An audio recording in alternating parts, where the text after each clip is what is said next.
GPT Image 2 is capable of creating incredible character sheets. Today, I'm breaking down the workflow. We will look at a few different methods, from complex technical sheets to more simpler layouts. I'm starting with a prompt shared on X by Nick Sora, and a huge shout out to him for this one because it's amazing. He shared a workflow to create this type of character sheet. And I gotta say, the prompt is amazing. It's not short, it's pretty complex and pretty long. So if you want to give it a read, I'm gonna provide the link on the description. You can go directly there, or you can comment a prompt down below and I will send you a link containing everything that we will do on this video. Now, this prompt is highly descriptive. It covers everything starting from the psychological profile, the wardrobe, and maybe specific item callouts and shots. So yeah, it's super precise. But with this prompt, you really need to go to work. The more data you feed it, the better the output. All you need is a baseline image of your character. I'm going to be using Magnific or Magnifique or whatever they want to be called now, but this works on anything that supports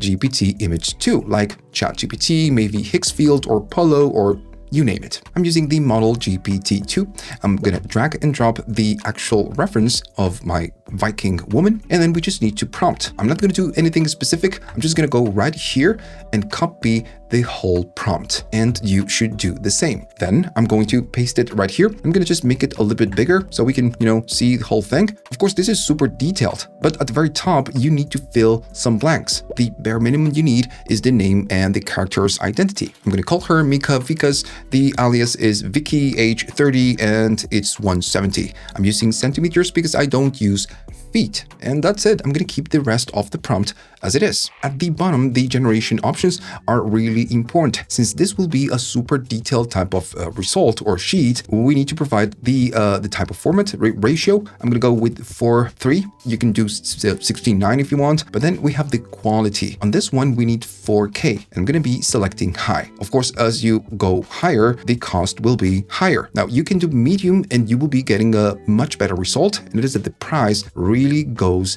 down. But I'm going to keep it on high just to give you a good example. I'm going to run this generation. Once we get it back from the distance, we can see this is super detailed. Now, if I click on it, we get a bigger picture. And again, we have details of the accessories, different shots, especially on the face, the body, and the description of the actual character. I mean, it's just fantastic. And this is why it's so important using 4K high definition. If I zoom in, notice that we don't lose details of the subject and we don't lose details of the actual text, which is, pretty important on this generation. GPT Image 2, it's very good at working with text. So most of the things that we get right here, they actually make sense. Nonetheless, you should spend some minutes and read all the details and see all the details on the image just to make sure that you're getting a good generation. Because we didn't manually define every detail on the actual prompt, the AI model, in this case GPT Image 2, it's pulling most of the cues directly from the reference image. I mean, I didn't provide the behavior patterns or emotional baseline,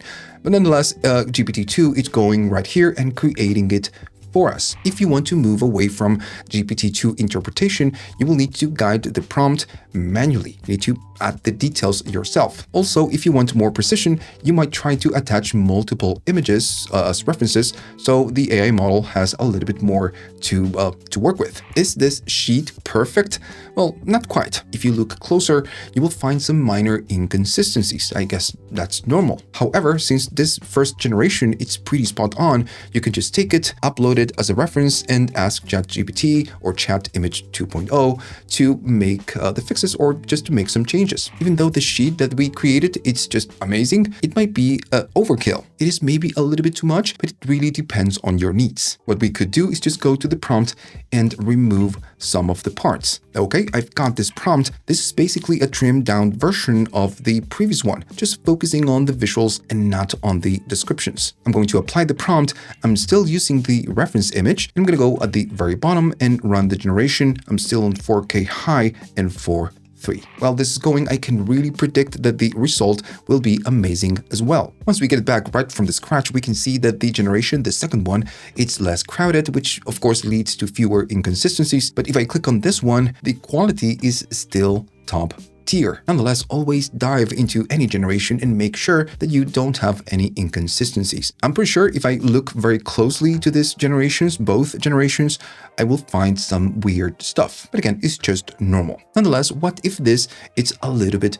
too much for you? If you need the classic standard grid type of layout, GPT Image 2 can create that very easily. I'm going to paste a new prompt, and this prompt, it's highly simple. It's just a grid type of layout. We have different grids with different shots about the character. We are still using the Viking, the main reference image. I will go at the bottom, 4:3, 4K, run it. When we get it back, we get the classic grid type of layout. And I gotta say, the details are fantastic. It's hard to appreciate because you don't see the screen like I'm seeing right now. I mean, you see a video of something that I've generated on 4K and you're watching this on 1080p. But if I just zoom in, we can see that we have all the details about the subject. All right, so right here it starts the fun part. Let's use this sheet to create something. First, I'm going to create a couple of images. I'm going to delete the character, right? So I'm going to kaboom, delete all of that. I'm going to take the first sheet that we made. I'm going to drop it as a character, and I'm still using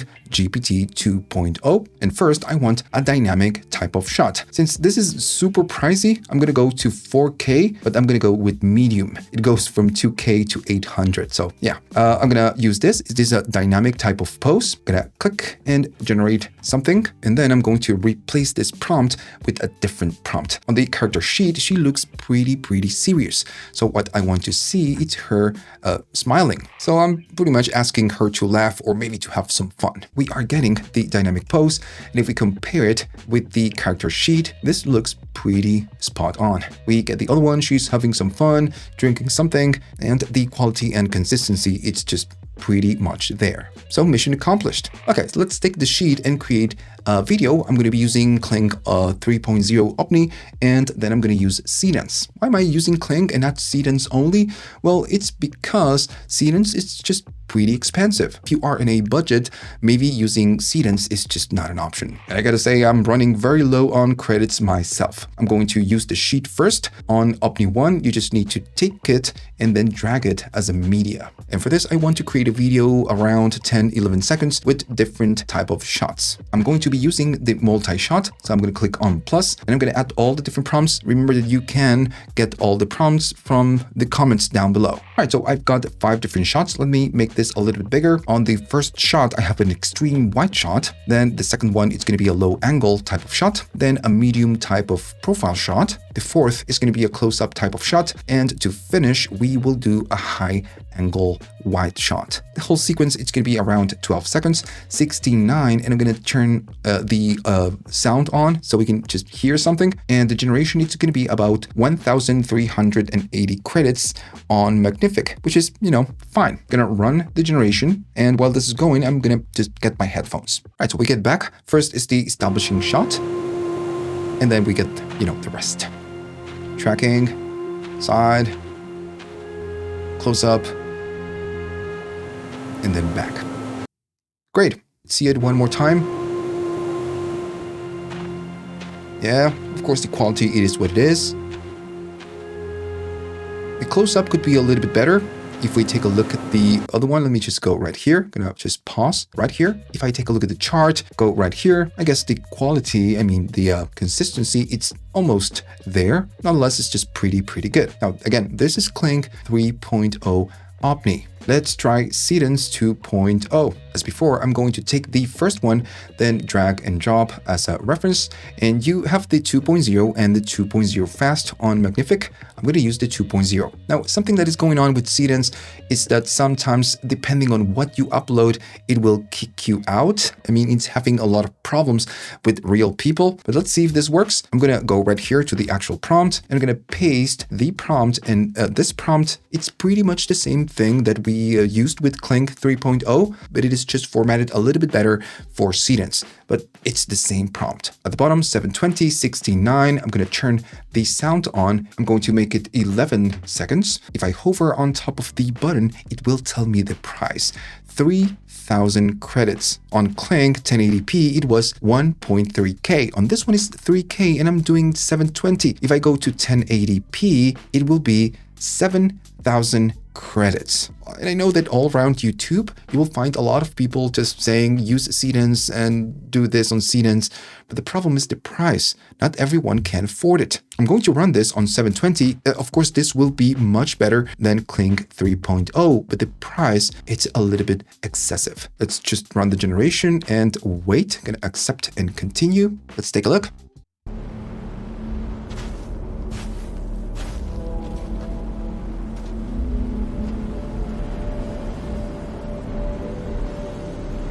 All right, so is the generation better than Kling? Yes, it is. And the consistency, of course, it's just there with the wardrobe and the face, especially the face.